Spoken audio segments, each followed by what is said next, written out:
Pada kesempatan kali ini, kelompok kami akan mempresentasikan hasil wawancara yang sudah kami lakukan bersama dengan narasumber sebelumnya. Oleh karena itu, kami meminta perhatian dari teman-teman untuk dapat menyaksikan secara bersama video presentasi dari kelompok kami. Perkenalkan, nama saya Rauli Ramayanti dengan NIM 202311018081 jurusan PGSD. Perkenalkan, nama saya Diania Aura Prizi dengan NIM 20101010297 dari jurusan manajemen. Perkenalkan, saya Hildarini dengan NIM 202301020005 program studi akuntansi. Perkenalkan, nama saya Dimas Talita Kaila Sabina dengan NIM 202305020061 dari jurusan Public Relation. Boleh memperkenalkan diri Bu sama kita dan sosial media nanti dengan Ibu siapa? Saya dengan Ibu Silvi. Saya memang dari dulu udah diajarkan masak ya sama tua saya. PO. Jadi PO itu makanan kesehatan lah. Terus pura-pura kalau orang nggak tahu. Bukan pura ya, bulus bahasa Jawa itu bulus. Oke, nanti supaya kalau di dalam lagi mengenal apa usaha Ibu dan selanjutnya boleh diceritain nggak sih Bu awal memulai usaha PO ini bagaimana sih gitu? Sebenarnya sih nerusin usaha mertua ya. Nerusin usaha mertua, jadi dia ajak saya masak. Jadi akhirnya kan saya bisa. Nah, sampai sekarang. Nah, terus saya diminta masak. Mertua saya juga sebenarnya minta masak. Apa aja dia bisa masak, dari Chinese food, dari apa. Terus saya juga dari dulunya emang hobi masak juga, suka bikin kue juga.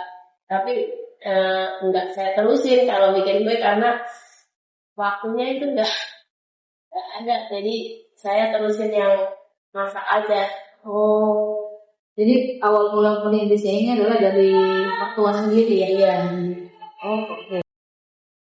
Ibu selama menjalankan bisnis ini kira-kira apa ya tantangan terbesar yang Ibu alami selama ini? Modal di awal atau ya modalnya itu setiap hari itu belanjanya itu kadang-kadang suka rasanya sampai enggak gimana ya, berat lah istilahnya, apa-apa semuanya mahal. Beda sama dulu. Kalau dulu nggak begitu. Sekarang tuh berat di modal. Jadi sekarang tuh ya syukurlah saya ada catering, bukan ya di saya saja sih di tukang kain saya juga sudah ada. Ya jadi dari mulut ke mulut, jadi masakannya katanya memang ada yang iya. berarti target pasar Ibu itu ke sekolah-sekolah ya Bu? Iya, sebenarnya sih ke PT pengennya. Sekarang belum ya? Iya, betul. Targetnya sih kalau PT memang udah menjanjikan ya.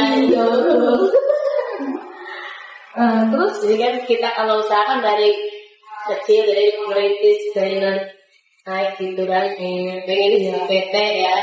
berarti kurang lebih target konsumennya atau pelanggan Ibu ini udah ada berapa sekolah kira-kira? Dulu sih saya juga pernah ke Taranganita, cuman mungkin saya disuruh ngatasin di sana, saya kan nggak bisa ngalamin orang gitu kan.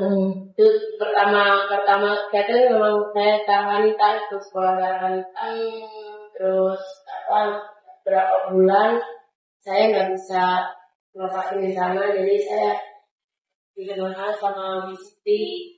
Ibu mau nggak catering di series? Nah, akhirnya dari sekolah itu, terus dari anak saya juga di TK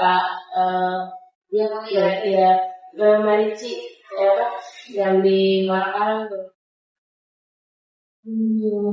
Berarti rata-rata konsumen itu adalah guru-guru ya, Guru-guru ya, semuanya mereka yang ya guru berdedikasi di sekolah ya. yes.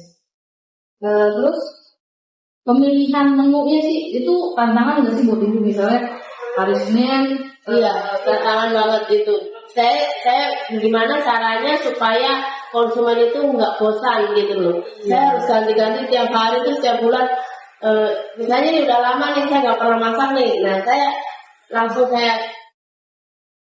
itu bikin menu gitu. Tantangan itu juga sebenarnya sih. Apa menu khusus ibu? Menu andalan dia jadi favoritnya sih kebanyakan orang Palembang itu apa ayam ketumbar. Untuk hari ini saya bikin ayam ketumbar.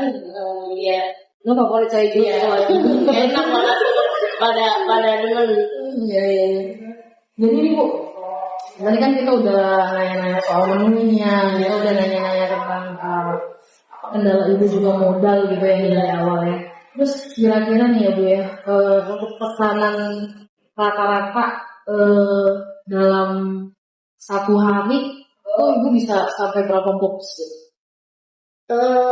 Saya ada tantangan juga sih, maksudnya kayak tantangan paling 3 orang 4 orang ya. Ya tentu juga kan saya kan share menu. Nah share menu 2 orang hari ini mau boleh gitu ya. Ya saya kirim gitu, nggak dipatok. Oh ya harus kalau dikatakan kemana-mana kan dipatok. Lo seminggu ini harus coba 1 minggu gitu. Kalau saya nggak, saya share menu. Kamu mau pesan, saya dari awal, misalnya besok saya menu ini, sore ini harus pesan karena belanjanya kan aku harus pagi. Jadi bisa saya tambah. Nanti kalau bisa ada pesanan ya saya kurang gitu. Jadi pas habis terus. Jadi untuk ini apa modalnya lah sebenarnya gitu buat supaya nggak semuter ya dia. Jadi Berarti kalau misalnya dikalkulasikan sebulan itu, sorry Bu, untuk yang ini kan biasanya kalau di sekolah kan bukan sampai Jumat nih. Iya. Kalau untuk yang Sabtu sama Minggu biasanya suka ada orderan dari luar nggak? enggak juga sih. Kalian malah sama kos kali ya? Iya, saya masak. Bu, hari ini masak apa gitu. Ya sekalian buat makan yang kerja di sini sama ada 1-2 orang lah nanya gitu minta masakin apa, terima pesanan juga. Bilang pesanan aja gitu, nggak tumpeng nasi kotak apa bisa. Semoga iya itu nasi tumpengnya ibu tuh biasanya ini banget, banyak banget ininya. Suka ada di Iya, banyak itu pembeli juga. Berarti nih ya Bu, kalau misalnya di total nih, kita pengen tahu aja sih kurang lebih omset atau penghasilan ibu, misalnya kalau misalnya contohnya dari beberapa sekolah yang ada, misalnya katakanlah 3 sekolah contohnya, terus ditambah lagi sama misalkan pesanan di luar dari catering ya, misalnya kayak nasi liwet tadi atau misalnya nasi apa tadi yang belum nasi apa itu tadi nasi tumpeng misalnya kayak gitulah yang bacakan kayak gitu, itu kurang lebih omset penghasilan itu kurang lebih dalam 1 bulan aja sih kira-kira itu bisa dapat berapa? Nggak nentu ya karena saya nggak matok. Saya nggak matok gini.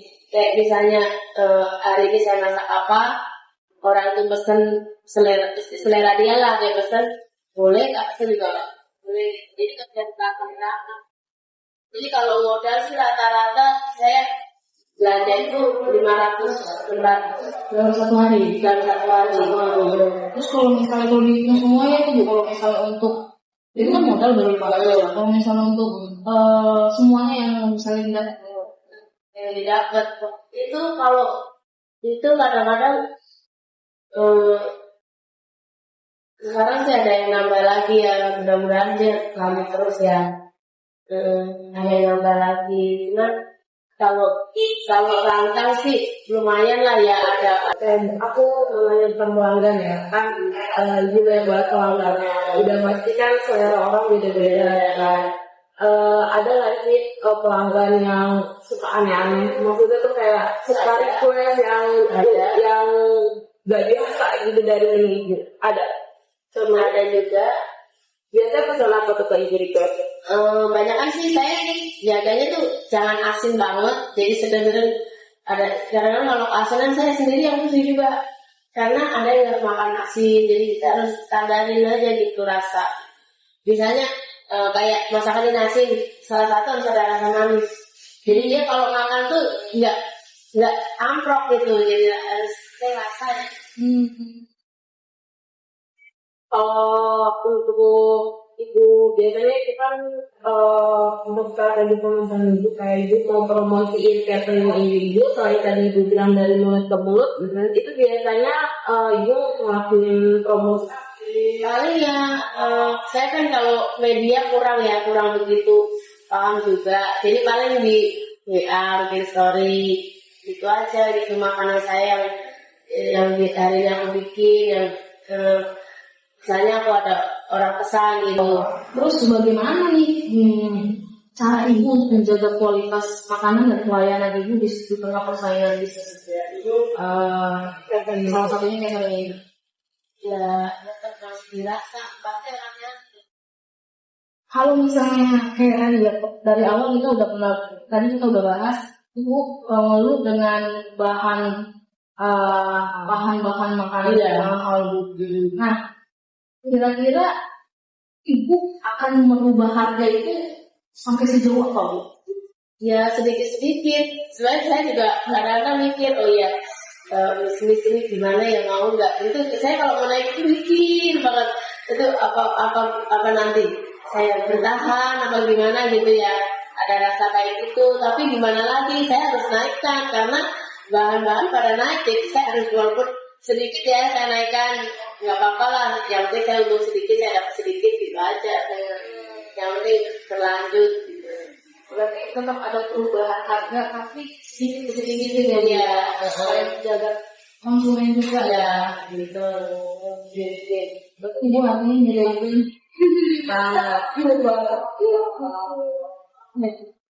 Untuk strategi itu sendiri gimana? Kan yang sebelumnya ini ibu ngejalanin usaha catering udah berapa lama? Berapa lama ya? Kira-kira ya hampir 5 tahun ya, 4 tahun lah. Udah lama ya. Lumayan. Itu ibu gimana cara strategi ibu untuk mempertahankan usaha ibu, bisnis ibu di persaingan yang ketat sampai selama ini sampai saat terbesar? Gimana ya? Ya kayak ini sih saya kalau istilahnya mahal ya itu jaga rasa aja udah. Balik lagi ya, kualitas sendiri itu mempertahankan rasanya dan Nah, misalnya nih, lulus atau nanti kedepannya ibu bisa menjadi lebih baik lagi dari segalanya. Kira-kira apa sih rencana ibu untuk mengembangkan bisnis catering ini? Ibu punya rencana guys, kalau misalnya aku pengen sekali nih catering aku jadi tinggi itu, kita pengen tahu ibu tuh pengennya rencana pengembangan bisnis catering ini di masa depan. Ya pengen seperti orang-orang kemana-mana gitu, ngantor di mana gitu, pengennya selalu ya lebih banyak orang lagi gitu. Ya, tapi semoga dari media sosial yang kita nanti share nanti mungkin atau itu mau coba media online untuk pengembangan biar lebih luas catering ibu. Ya pengen sih sebenarnya, cuman kayak anak saya kadang-kadang ditanya gimana aja nggak pernah. Oh iya mami, tadi saya juga pernah ngomong gini kok, mami tuh sebenarnya bisa masak dengan sebenarnya kamu masakin itu pinter loh mau nggak bilang. Tapi anak saya selalu diam sih, nggak pernah. Oh iya begini punya pandangan, oh iya masakan mami nih enak nih, saya share kemana gitu. Saya kan bisa kayak bosen, dia bisa goreng sendiri, itu kan saya semua bikin sendiri, produksi sendiri. Kayak daun curah, kayak chicken nugget.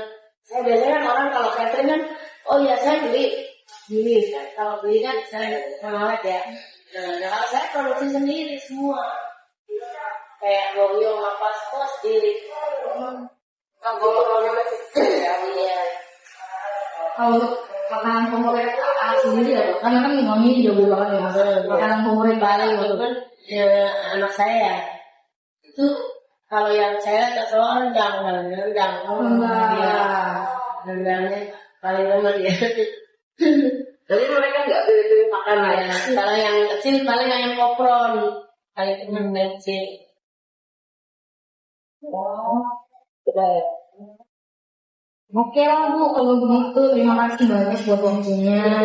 Terima kasih buat kesempatannya karena kami dari mahasiswa Islam Unggul bertujuan untuk dengan mata kuliah kewirausahaan bertujuan untuk mencari tahu kendala dan strategi dari para pengusaha. Contohnya seperti itu tadi pengusaha itu. Terima kasih banyak buat waktunya Mas Siti ya.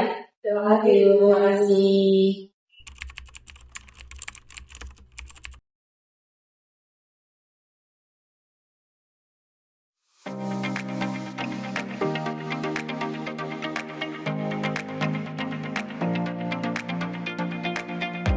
Terima kasih kepada teman-teman yang sudah menyimak dan memperhatikan video presentasi dari kelompok kami. Semoga presentasi kami dapat membangkitkan semangat juang bagi kita semua yang ingin berusaha dan khususnya bagi pengusaha-pengusaha di luar sana. Tetap semangat!